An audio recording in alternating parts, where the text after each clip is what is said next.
Hi ನಮಸ್ತೆ ಎಲ್ರಿಗೂ ನನ್ನ ಯೂಟ್ಯೂಬ್ ಚಾನಲ್ಗೆ ವೆಲ್ಕಮ್ ಮಾಡ್ತಾ ಇವತ್ತಿನ ಲಾಗ್ನ ಸ್ಟಾರ್ಟ್ ಮಾಡ್ತಾ ಇದ್ದೀನಿ. ಬೆಳಿಗ್ಗೆ ಬೇಗ ಎದ್ದು ಸ್ನಾನ ಮಾಡಿ ಬಸ್ ಸ್ಟಾಪಿಗೆ ಬಂದೆ. ಬಸ್ ಬಂತು, ಬಸ್ಸು ಹೋಗ್ತಿದೆ.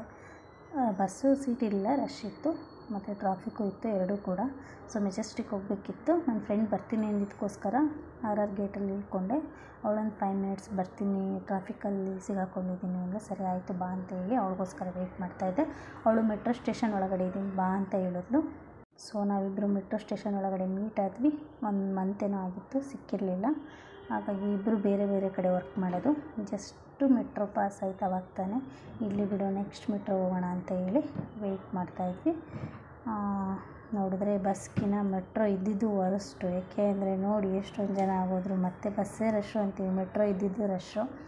ಮೆಟ್ರೋನೂ ಹತ್ತಿದ್ವಿ, ಅಲ್ಲೂ ಕೂಡ ನಿಂತಿದ್ವಿ, ಸೀಟ್ ಇರಲಿಲ್ಲ, ರಶ್ ಇತ್ತು. ಮೆಟ್ರೋ ಹತ್ತೋದಕ್ಕೂ ಮುಂಚೆ ಒಬ್ಬರು ನೋಡಿದೆ, ಅಲ್ಲಿ ನಾನಿಬ್ಬರು ನೋಡಿದೆ ಆ್ಯಕ್ಚುಲಿ. ಒಬ್ಬರು ತಲೆ ಬಾಚ್ಕೋತಾಯಿದ್ರು, ಇನ್ನೊಬ್ರು ಕಡೆ ಟಿಫನ್ ಮಾಡ್ತಾಯಿದ್ರು. ಬೆಂಗಳೂರಲ್ಲಿ ಮಾತ್ರ ಒಂದೊಂದು ಸೆಕೆಂಡ್ ಎಷ್ಟು ಇಂಪಾರ್ಟೆಂಟ್ ಅಂತ ಹೇಳಿ ಅವರು ನೋಡಿ ಅನ್ನಿಸ್ತು ನನಗೆ. ನನಗೂ ನನ್ನ ಫ್ರೆಂಡಿಗೂ ಮೆಟ್ರೋ ಹತ್ಬೇಕಾದ್ರೆ ಅಷ್ಟು ಹಿಂಸೆ ಅನ್ನಿಸ್ಲಿಲ್ಲ. ಮೆಟ್ರೋ ಇಳಿಬೇಕಾದ್ರೆ ಮಾತ್ರ ಮೆಜೆಸ್ಟಿಕ್ಕಲ್ಲಿ ಜಾಗನೇ ಬಿಡೋಲ್ಲ, ಜನಗಳು ತಳ್ಕೊಂಡೇ ಹತ್ತುತ್ತಾ ಇರ್ತಾರೆ ಪಾಪ. ಅಲ್ಲಿಂದ ಎಕ್ಸಿಟು ಆದ್ವಿ. ನಾವು ಇನ್ನೂ ಇಬ್ಬರು ಫ್ರೆಂಡ್ಸ್ ಮೀಟ್ ಮಾಡಬೇಕಿತ್ತು ಆ್ಯಕ್ಚುಲಿ. ಅವರು ಎಕ್ಸಿಟ್ ಹತ್ರ ಇದ್ದೀವಿ ಅಂದರು. ನಾವು ಆ ಎಕ್ಸಿಟ್ ಹತ್ರ ಹೋಗಲಿಲ್ಲ, ಇನ್ನೊಂದು ಎಕ್ಸಿಟ್ ಹತ್ರ ಹೋದ್ವಿ. ಅವರಲ್ಲಿ ಸಿಗಲಿಲ್ಲ. ಬಸ್ ಮೆಜೆಸ್ಟಿಕ್ ಒಳಗಡೆ ಗಣಪತಿ ದೇವಸ್ಥಾನ ಇತ್ತು. ಮಹಾಗಣಪತಿಗೆ ಒಂದು ನಮಸ್ಕಾರ ಮಾಡಿ ನಾವು ಈ ಕಡೆ ಬಂದ್ವಿ. ಆವಾಗ ನನ್ನ ಫ್ರೆಂಡ್ಸ್ ಎಂಟ್ರಿ ಆದರು. ಅವ್ರು ಆ್ಯಕ್ಚುಲಿ ನಮಗೂ 20 ಮಿನಿಟ್ಸ್ ಏನೋ ಮುಂಚೆ ಹೋಗಿ ವೆಯ್ಟ್ ಮಾಡ್ತಾಯಿದ್ರು ಪಾಪ ಮೆಜೆಸ್ಟಿಕ್ಕಲ್ಲಿ. ನಾನು ನನ್ನ ಫ್ರೆಂಡೇ ಲೇಟಾಗಿ ಬಂದಿದ್ದು. ಇವ್ರು ಆಮೇಲೆ ದೇವಸ್ಥಾನಕ್ಕೆ ಹೋಗಿ ನಮಸ್ಕಾರ ಮಾಡಿಬಿಟ್ಟು ಬರ್ತಾಯಿದ್ರು. ತುಂಬ ಬಿಸಿಲಿತ್ತು, ಸಿಕ್ಕಾಬಿಟ್ಟು 9:00ವರೆಗೆ ಎಷ್ಟೊಂದು ಬಿಸಿಲು ಅಂದರೆ ತುಂಬ ಬಿಸಿಲು. ಆಮೇಲೆ ಇವರು ಬಂದು ಜಾಯಿನ್ ಆದರು. ಟೋಟಲಿ 4 ಜನನೂ ಮೀಟ್ ಆದ್ವಿ ಮೆಜೆಸ್ಟಿಕ್ಕಲ್ಲಿ.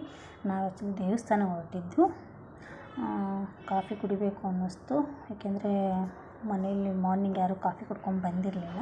ಇವಳು ಕಾಫಿ ಕುಡಿಯಲ್ಲ ಅಂದಳು. ಸೊ ನಾವು 3 ಜನ ಕುಡಿತೀವಿ, ಕಾಫಿ ಲವರ್ಸ್ ಆ್ಯಕ್ಚುಲಿ. ಕಾಫಿ ತೊಗೊಂಡ್ವಿ, ಕಾಫಿ ಕುಡಿದ್ವಿ, ಮೈಂಡ್ ಸ್ವಲ್ಪ ರಿಲ್ಯಾಕ್ಸ್ ಅನ್ನಿಸ್ತು.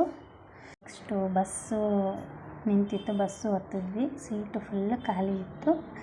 ಮೆಟ್ರೋದಲ್ಲೂ ನಿಂತ್ಕೊಂಡ್ಬಂದ್ವಿ. ಅಲ್ಲಿ BMTC ಬಸ್ಸಲ್ಲೂ ನಿಂತಿದ್ವಲ್ಲ, KSRTC ಬಸ್ ನೋಡಿ ಸೀಟ್ ಖಾಲಿ ಇದ್ದು ನೋಡಿ ಖುಷಿ ಆಯಿತು. ಕುತ್ಕೊಂಡಾದ್ರೂ ಹೋಗ್ಬೋದಲ್ಲಪ್ಪ ಅಂತ ಅನ್ನಿಸ್ತು. ನಾನು ನನ್ನ ಫ್ರೆಂಡು ಒಂದು ಸೀಟಲ್ಲಿ ಕೂತ್ಕೊಂಡ್ವಿ, ಇನ್ನಿಬ್ಬರು ಫ್ರೆಂಡ್ಸು ಮುಂದೆಗಡೆ ಸೀಟಲ್ಲಿ ಕೂತ್ಕೊಂಡ್ರು. ಬಸ್ ಖಾಲಿ ಹೋಗ್ತಾ ಹೋಗ್ತಾ ಇನ್ನೇನು ರಶ್ ಆಯಿತು. ಅಟ್ಟೆ ಪ್ರೆಸೆಂಟ್ ಖಾಲಿ ಇತ್ತು. ಜೀ ಕನ್ನಡದ ಚಾನಲಲ್ಲಿ ಸೀತಾರಾಮ ಸೀರಿಯಲ್ ಬರುತ್ತಲ್ಲ, ಅದರಲ್ಲಿ ಅಶೋಕ್ ಅವ್ರ ತಂಗಿಯವರು ಬ್ಲ್ಯಾಕ್ ಟಾಪ್ ಹಾಕಿರೋರು. ನಾವೇನು ಮಾತಾಡಿಸ್ಲಿಲ್ಲ, ಯಾಕೆಂದರೆ ಟಿಫನ್ ತಿನ್ನಬೇಕಾದ್ರೆ ಯಾರಿಗೂ ತೊಂದರೆ ಮಾಡಬಾರ್ದಲ್ಲ. ಹಾಗಾಗಿ ನಾವೇನು ಅವ್ರಿಗೇನು ಮಾತಾಡಿಸ್ಲಿಲ್ಲ. ನಾವು ನೋಡಿದ್ವಿ ಇವರೇನೋ ಅವರು ಅಂತ ಒಂದು ಸೆಕೆಂಡ್ ಶಾಕ್ ಆಯಿತು ಎಲ್ರಿಗೂ. ಆಮೇಲೆ ಅಶ್ವಮೇಧ ಬಸ್ ಬೇರೆ ಬರ್ತಾಯಿತ್ತು. ನಾವು ಆ ಬಸ್ಸಿಗಾದರೂ ಹತ್ತಿದ್ರೆ ಬೇಗ ಹೋಗ್ತಿದ್ವಲ್ಲ ಅನ್ನಿಸ್ತು. ಆಮೇಲೆ ಆ್ಯಕ್ಚುಲಿ ಬಸ್ ಮೂವ್ ಆದಮೇಲೆ ಗೊತ್ತಾಯಿತು ನಾವು ಹತ್ತಿದ ಬಸ್ಸೇ ಬೇಗ ಹೋಯಿತು ಅಂತ. ಕಂಡಕ್ಟ್ರು ಬಂದರು, ಟಿಕೆಟ್ ತೊಗೊಂಡ್ವಿ.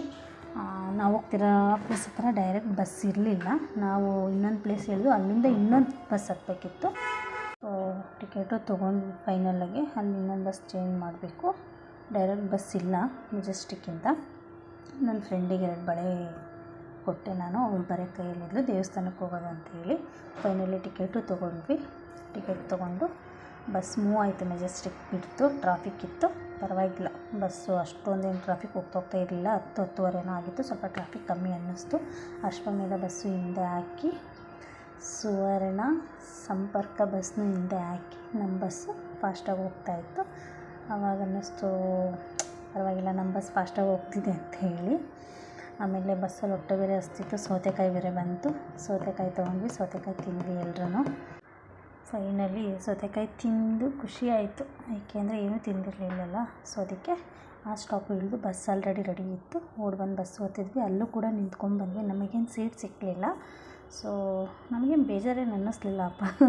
ಫೈನಲಿ ನಾವು ದೊಡ್ಡಬಳ್ಳಾಪುರಕ್ಕೆ ಬಂದಿಳಿದ್ವಿ. ಅಲ್ಲಿ ಘಾಟಿ ಸುಬ್ರಹ್ಮಣ್ಯ ದೇವಸ್ಥಾನ ಆಲ್ಮೋಸ್ಟ್ ಎಲ್ರಿಗೂ ಗೊತ್ತಿರುತ್ತೆ, ಬೆಂಗಳೂರಿಂದ 55 ಕಿಲೋಮೀಟ್ರು. ಸೊ ತುಂಬ ಖುಷಿ ಆಯಿತು. ದೇವಸ್ಥಾನ ಸನ್ನಿಧಿಗೆ ಬಂದ ತಕ್ಷಣವೇ ಎಲ್ಲರೂ ಹೂವು ತೊಗೊಂಡ್ವಿ, ಹೂವು ಮುಡ್ಕೊಂಡ್ವಿ. ನನಗೆ ನನ್ನ ಫ್ರೆಂಡ್ ಹೂವು ಮುಡ್ಸಿದ್ಲು ಆ್ಯಕ್ಚುಲಿ. ಹಣ್ಣು ಕಾಯಿ ತೊಗೊಂಡು ದೇವಸ್ಥಾನದ ಎಂಟ್ರಿ ಹತ್ರ ಬಂದ್ವಿ. ಅಲ್ಲಿ ಕಾಲು ಒದ್ದೆ ಮಾಡ್ಕೊಳ್ಳೋಕ್ಕೆಲ್ಲ ನೀರು ಸಿಸ್ಟಮ್ ಇಟ್ಬಿಟ್ಟು ದೇವಸ್ಥಾನದೊಳಗಡೆನೂ ಎಂಟ್ರಿ ಆದ್ವಿ. ಎಂಟ್ರಿ ಹಾಕಿದ ತಕ್ಷಣ ತುಂಬ ಖುಷಿ ಆಯಿತು, ಏಕೆಂದರೆ ಬಿಸಿಲಲ್ಲಿ ಬಂದಿದ್ವಲ್ಲ, ತುಂಬ ಖುಷಿ ಆಯಿತು. ಘಾಟಿ ಸುಬ್ರಹ್ಮಣ್ಯ ದೇವಸ್ಥಾನ ತುಂಬ ಪವರ್ಫುಲ್ ದೇವರಿದು. ಆ್ಯಕ್ಚುಲಿ ಕ್ಯೂವಲ್ಲಿ ನಿಂತ್ಕೊಂಡ್ವಿ. ವಿಶೇಷ ದರ್ಶನವೂ ಇದೆ, 50 ರೂಪಾಯಿ ಆಗುತ್ತೆ. ಸೊ ನಾವು ನಾರ್ಮಲ್ ದರ್ಶನದಲ್ಲೇ ಹೋದ್ವಿ. ಕ್ಯೂ ಅಲ್ಲಿ ಅಷ್ಟೊಂದು ಜನ ಇರಲಿಲ್ಲ. ಬಟ್ ತುಂಬ ರಶ್ಶು ಇತ್ತು, ತುಂಬ ರಶ್ಶು ಇಲ್ಲ ಅನ್ನೋ ಥರ ನಮಗೆ ಫೀಲ್ ಆಯಿತು. ಓಕೆ, ನಮಗೆ ದರ್ಶನನೂ ತುಂಬ ಚೆನ್ನಾಗಾಯಿತು. ಆ್ಯಕ್ಚುಲಿ ನಾವು ಹೋಗಿದ್ದು ಮಂಗಳವಾರ, ನಮಗೆ ಮಂಗಳವಾರನೇ ವೀಕ್ ಆಫ್ ಇದ್ದಿದ್ದು. ಅವತ್ತೇನೋ ಸುಬ್ರಹ್ಮಣ್ಯ ದೇವ್ರದ್ದು ವಾರ ಅಂತೆ. ಸೊ ರಶ್ ಇರುತ್ತೆ ಅಂದರೆ ನಮಗೆ ಅಷ್ಟೊಂದು ರಶ್ ಅನ್ನಿಸ್ಲಿಲ್ಲ. ಕ್ಯೂ ಅಲ್ಲಿ ಹೋಗುವಾಗ ಕುಡಿಯೋ ನೀರು ವ್ಯವಸ್ಥೆನೂ ಇದೆ. ಇಲ್ಲಿ ಪೂಜಾ ಟೈಮಿಂಗ್ಸ್ದು ಇಲ್ಲಿ ಬೋರ್ಡಲ್ಲಿ ಬರುತ್ತೆ, ಇದು ಸ್ವಲ್ಪ ನೋಡ್ಕೊಳ್ಳಿ, ಚೆನ್ನಾಗಿದೆ, ಯೂಸ್ ಆಗುತ್ತೆ ನೆಕ್ಸ್ಟ್ ಟೈಮ್ ಹೋಗುವಾಗ. ಏನು ವಿಶೇಷತೆ ಅಂದರೆ ಏಕಶಿಲೆಯಲ್ಲಿ 2 ದೇವರಿದೆ. ನಮಗೆ ಫ್ರಂಟ್ ಡೈರೆಕ್ಟ್ ದರ್ಶನ ಆಗೋದು ಸುಬ್ರಹ್ಮಣ್ಯ ದೇವ್ರದ್ದು. ಸುಬ್ರಹ್ಮಣ್ಯ ದೇವರಿಂದ ಬೆನ್ನ ಮೇಲೆ ಲಕ್ಷ್ಮೀ ನರಸಿಂಹಸ್ವಾಮಿ ದೇವರಿದೆ. ಸೊ ತುಂಬ ಚೆನ್ನಾಗಿದೆ. ಏಕಶಿಲೆಯಲ್ಲಿ 2 ದೇವ್ರದ್ದು ದರ್ಶನ ಪಡಿಬೋದು. ದರ್ಶನ ಮಾತ್ರ ತುಂಬ ಚೆನ್ನಾಗಾಯಿತು. ಫೈನಲಿ ಆಚೆ ಬಂದ್ವಿ. ಎಕ್ಸಿಟ್ ಆಗಿ ಫೈನಲಿ ಬೆಳ್ಳಿ ರಥನ ನೋಡಿದ್ವಿ. ನೆಕ್ಸ್ಟು ಊಟಕ್ಕೂ ಕೂಡ ಕ್ಯೂ ಸಿಸ್ಟಮ್ ಇತ್ತು. ಹೊಟ್ಟೆ ತುಂಬ ಹಸ್ತಿತ್ತು. ಮಾರ್ನಿಂಗ್ ಏನೂ ತಿಂದಿರಲಿಲ್ಲ ಯಾರೂ ಕೂಡ ಪಾಪ. ಹಾಗಾಗಿ ಕ್ಯೂ ಅಲ್ಲೇ ನಿಂತ್ಕೊಂಡ್ವಿ ಊಟಕ್ಕೆ. ಪಾಯಸ, ಅನ್ನ, ಸಾಂಬಾರು, ಊಟ ಮಾತ್ರ ತುಂಬ ಚೆನ್ನಾಗಿತ್ತು. ನೆಕ್ಸ್ಟ್ ಊಟನೂ ಆಯಿತು. ದೇವಸ್ಥಾನ ಹತ್ರ ಮತ್ತೆ ಬಂದ್ವಿ, ಫೋಟೋಸ್ ತೊಗೊಂಡ್ವಿ. ಫೋಟೋ ಯಾರೂ ತೊಗೊಂಡಿರಲಿಲ್ಲ. ನಾವು ತಲೆ ಮೇಲೆ ಏನಕ್ಕೆ ವೇಲ್ ಹಾಕಿದ್ದೀವಿ ಅಂತ ಅಂದ್ಕೋಬೇಡಿ, ಏಕೆಂದರೆ ಬಿಸಿಲಿಗೆ ಅಂತ ಹಾಕ್ಕೊಂಡಿರಲಿಲ್ಲ. ಅಲ್ಲಿ ತಲೆಯಲ್ಲಿರೋ ಹೂವನ್ನೆಲ್ಲ ಮೇಕೆಗಳು ಕಿತ್ಕೊಂಡು ತಿಂತಾಯಿತ್ತು. ಆ ಭಯಕ್ಕೋಸ್ಕರ ತಲೆ ಮೇಲೆ ವೇಲ್ ಹಾಕಿದ್ವಿ. ಆ್ಯಕ್ಚುಲಿ ನನ್ನ ಫ್ರೆಂಡ್ಸ್ ಇಬ್ಬರದ್ದು ತಲೆಯಲ್ಲಿ ಡೈರೆಕ್ಟ್ ನೋಡಿದ್ವಿ ನಾವು, ಆ ಹೂವನ್ನ ಕಿತ್ಕೊಂಡು ತಿನ್ನಬೇಕಾದ್ರೆ.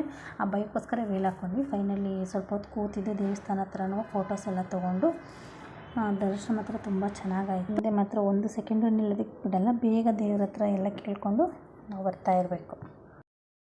ಏನಂದರೆ ತುಂಬ ಬಿಸಿಲಿತ್ತು, ಅದೇ ಬೇಜಾರಾಗಿದ್ದು ಆ ಟೈಮಲ್ಲಿ.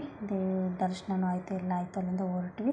ಅಲ್ಲಿ ನಾಗರಕಲ್ಲೆಲ್ಲ ಇತ್ತು, ಅಲ್ಲೆಲ್ಲ ಹೋಗಿ ನಮಸ್ಕಾರ ಹಾಕಿ ನಾವು ಕೊನೆಯದಾಗಿ ಬಸ್ ಹತ್ತಿದ್ವಿ.